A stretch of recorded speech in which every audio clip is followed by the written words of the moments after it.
Ladies and gentlemen, yes, we got a lot of news to talk about. I am back. What is going on? Okay. Man. Whoo-wee. Yes, I got another video I got planned for today. Man. This is going to be funny, too, when I do that particular video. But as far as the news is concerned, let's get to the news. Cliffy B is determined to keep Lawbreakers alive. He admits that the game has some mistakes. Now, listen. This game, even though it's available on multiple platforms, it's not anything like Gears of War. Gears of War was fresh, unique in many different ways. Some people like Lawbreakers, and that's cool. I mean, I'm not a fan of Lawbreakers. I know a few others who are not a fan of it. So it's really a hit and miss type of game. You know, it's going to hit some people and it's going to miss a lot of others like myself. But if you're a big fan of Lawbreakers, then have fun, enjoy it. I, for one, am just not really feeling the game. I don't think it's really going to, replace what Cliffy B did with Gears. If Cliffy B really wants to make a game to take gaming by storm, he needs to rethink things and remake another game. I wouldn't say so much make another Gears in a different way. I would say do something completely just out of left field. Even though he kind of did that with this game, but he's going to have to do that again, and hopefully he can get something that actually, catches on to people and latches on, and people will buy and buy into the game. But this right here is one of those particular games I don't see people ever really buying into. But I could be wrong in the future. But hey, only time will tell. Only time will tell. So that's what I feel on that. All links are going to be in the description below. Don't worry. Okay, this is actually pretty interesting. Pretty interesting. Fortnite amazingly appears to have PS4 crossplay with Xbox One players. Now, you guys remember, Sony does not want crossplay. They've been turning it down, saying that they want to keep kids safe. That's their main shtick. They've been saying. I mean, okay, but that's been their shtick. So let's read this. Sony has been quite clear on its stance between PS4 and Xbox One crossplay, deciding not to implement the feature which would enable players from all three platforms to play against or with each other in multiplayer games. However, it looks like there may have been a big error, or is it? In Fortnite, Epic Games co-survival adventure, the guy in the video below is playing the game on PS4. What's unusual, though, is that he gets killed by a gamer with the ID ZCypher9, claiming it's an Xbox One player. He flagged up the mysterious tag and post on NeoGAF, where the owner of the video is correct in his assumption that you cannot create a PSN ID with a space on PS4. He claims to have then switched to play Fortnite on Xbox One, which he also owns, and checked out the gamer tag of the player who killed him on PS4, as well as his co-op partner. They are both apparently confirmed as Xbox One players. He later took his screenshots as proof that ZCypher9 is an Xbox One player. So, what do I have to say about this? Well, Sony has been in talks with Microsoft. This is a no-brainer. They said they were in talks with Microsoft to bring crossplay to PlayStation and Xbox. The question is, do people really care for crossplay? Do people really care about crossplay? I know some of you do, but do the overwhelming main majority care about crossplay?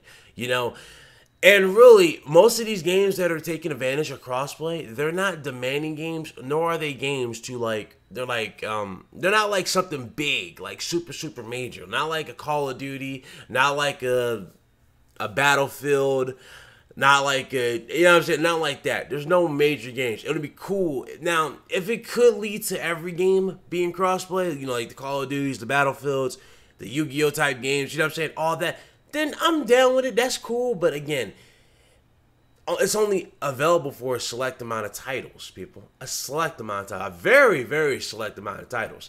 And the select amount of titles really aren't the ones that you would really be hyping up for crossplay. Minecraft for crossplay. I highly doubt people really care about Minecraft crossplay on PS4 or Xbox. Highly doubt it. You know what I'm saying?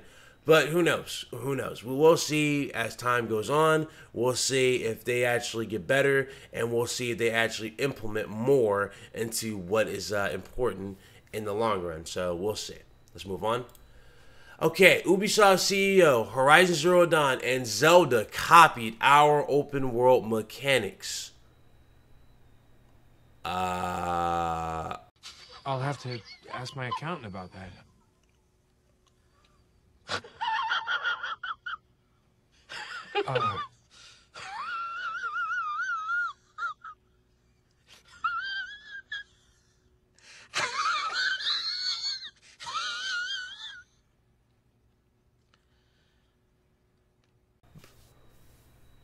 Okay. Okay.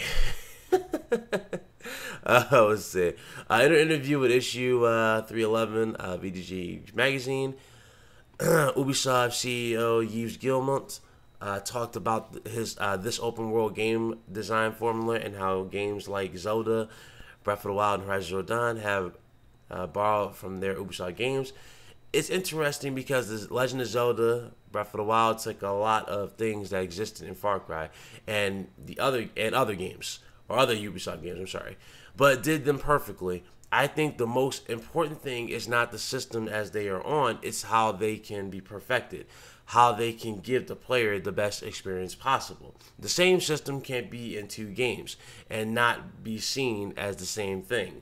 The job really is to make sure that you have a certain number of possibilities and that you are able to combine them in such a way that provides a great experience when systems are similar. It's because developers have not been able to take full advantage of what those systems could bring.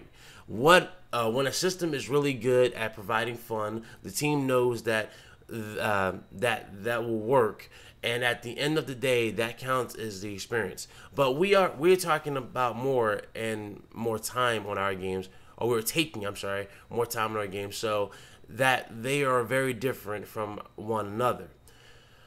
That has always been the objective, but if you look at many of the games that are being launched, even the last Sony game, Horizon Zero Dawn, again, they took some of the same systems that we have, because in the industry, we always look at other games and other publishers. A game is very complex, so it helps us to provide a good experience. He's Gilmont. What game? So he's talking about Far Cry. Okay. Okay. Wow. Wow. You know, I would actually believe him. I would believe him if his games legit came out on time. If his games came out, if Ubisoft games came out legit on time and they came out, I would say before all the games that, before Horizon Zero Dawn and Breath of the Wild.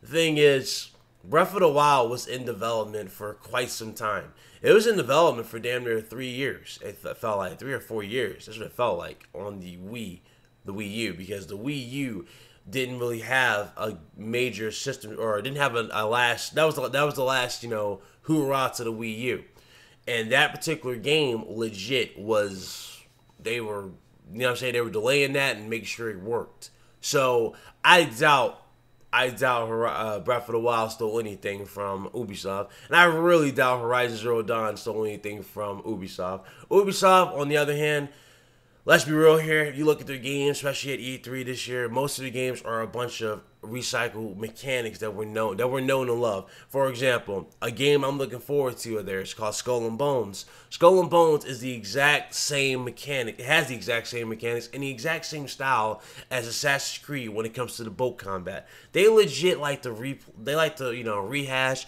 and do the same mechanics over and over. So I really doubt Sony or Nintendo stole anything from them, and I think that's just their little ploy of just trying to hype people up for their games. I think that's what they're trying to say.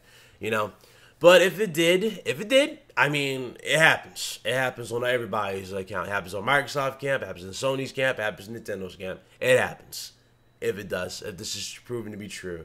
And at the end of the day, I mean, it all comes down to whether the game is good, whether the game plays the way it's, suspected to play, and it comes down to whether that game is actually true. You know what I'm saying? Like, if it actually is a true successor to whatever it is. So that's what that comes down to. Let's move on to the other news.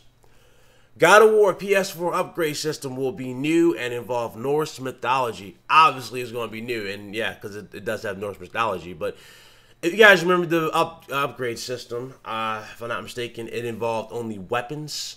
Yeah, two dwarves.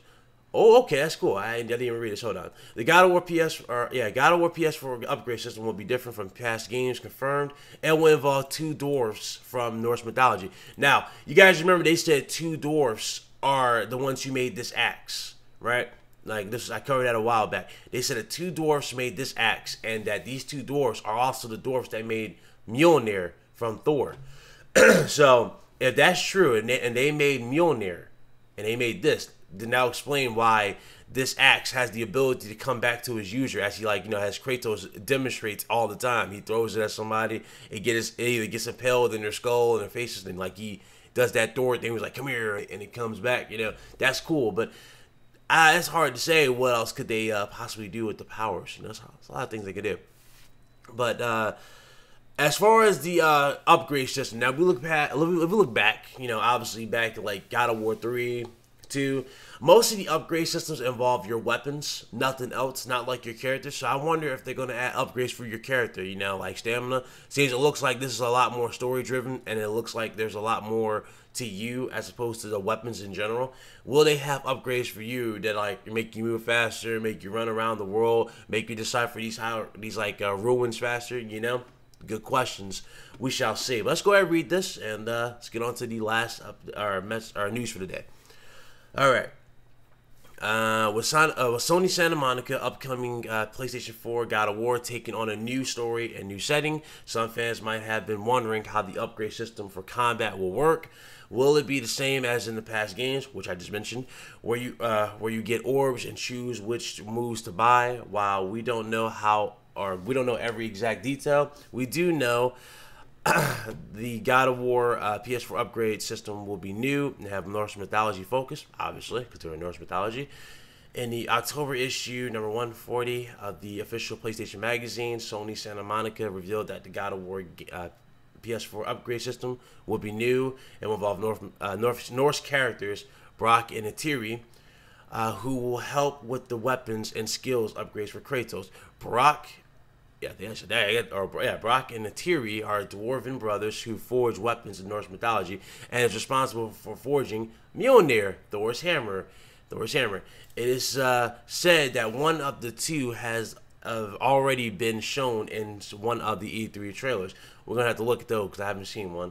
And both dwarves will help shape how you'll play the game, though we still don't have the specifics. With Amazon leaking God of War Deluxe Edition content and confirming it'll have armor sets, it seems we'll be able to finally customize Kratos' entire equipment and not just his combat skills. That's not the only thing new in God of War PS4, as Sony has confirmed the game will have hidden quest lines too. Set for release sometime 2018, God of War on PS4 will be the most brutal entry in the series, according to Sony. Are you happy with the changes? I'm actually looking forward to this. That is good. I'm looking forward to these changes. Now, that's cool. They can upgrade armor, so armor can change. Hopefully, maybe, yeah, I think that will happen, definitely. Armor will change. Let's say you'll have, I doubt they'll have gold trim type of armor, but I guarantee you'll have more, will cover more. Kind of like, where I'm getting it and where I'm thinking of, I'm actually thinking of where I hear armor upgrades, I'm thinking of Assassin's Creed. You guys remember in Assassin's Creed, actually, not just the whole Assassin's Creed series, really. Remember how when you always, progress in the story, you got a chance to get a better armor, and you can always, cover up more of the body and get more health and, more protection. They could do something like that. That can be good if they can do something like that. The health bar and all that looks good, so I can see them actually definitely pulling that off. That can be really good, reducing damage. Norse mythology. So yeah, that's really cool. But so I'm glad they actually confirmed everything. Obviously, these dwarves that we're gonna be working with are the creators of Thor's hammer, which is really good, Mjolnir. So that's really cool to see. I'm looking forward to this game. Now the question is, since they created Thor's hammer, you guys think Thor will make a cameo? Huh? That's me. Of course, I'm hoping for a little too much there, but hey, you never know. You never know for that particular case. And the last bit of news I got for you. PSN down for unscheduled maintenance worldwide update. PSN down for the weekend. Yup, it is. Hopefully it's a quick one. Okay, so according to the PSN status site, all services should be up and running game on, people. If there are any new changes, we'll let you know. Original story. While Sony's PlayStation Network just went offline a few days ago, it seems it's experiencing another issue as of this moment. If you log in now and you find yourself unable to, don't worry, it's not you. PSN downtime is here once again, and just in time for the weekend, I'm afraid. Trying to log in now gives me a WC40383-8 error code, which is for scheduled maintenance. However, checking the PSN status page, you'll see that there is a scheduled maintenance plan, but it's for September 20th and should last only 20 minutes. You'll also see that some services are experiencing issues for account management, gaming, and social, PlayStation Store, and more. The official PlayStation Twitter account has to date not tweeted any update. It is the PSN servers being hammered by everyone in the world trying to play Destiny 2. Maybe, maybe not. Let's hope it's not another hack. Once we know more, we'll update. I, for one, think it might be another hack. I doubt Destiny 2 is going to cause this much traffic that PSN is going to go down for maintenance. No, I think it's a person trying to hack it, and Sony's trying to be quick about it and trying to dismiss it so I can get back to, fixing the problem. But if they had a scheduled maintenance for September 20, now we just had a update for the PSN firmware. It was for stability. The question is, when is the infamous update that we're all looking forward to coming? For tournament brackets, has that come yet? If I'm not mistaken, that hasn't come yet. So we'll see that eventually. But that's pretty much it. Not much I can really say on this particular regard. I think they're being hacked and they're trying to fix it. So hopefully you guys enjoyed the video. I'll see you guys later. I got another video you got to do. So that's it. I'll catch you guys later. You guys be good, and deuces.